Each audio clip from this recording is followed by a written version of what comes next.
ለ10 ዓመት ያህል የዲስክ መንሸራተት እና የእግር መሸምቀቅ ህመም ያመኝ ነበር። ምሳ እንደበላሁኝ ፊት ለፊት ላይ የሚገኘው ሶፋ ላይ መተኛት፣ ማታ ማታ የእንቅልፍ መዘበራረቅ ነበረብኝ። ዶክተር ቤሪ ዶቢሶ እጅግ በጣም አመሰግናለሁኝ።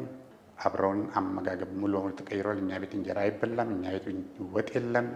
ስሜ ኤልያስ ወልደስላሴ ይባላለሁ። እድሜ 56፣ ክብደት የቀድሞ ክብደቴ 80፣ አሁን 72፣ የወገብ ልኬት የቀድሞ 104፣ አሁን 93።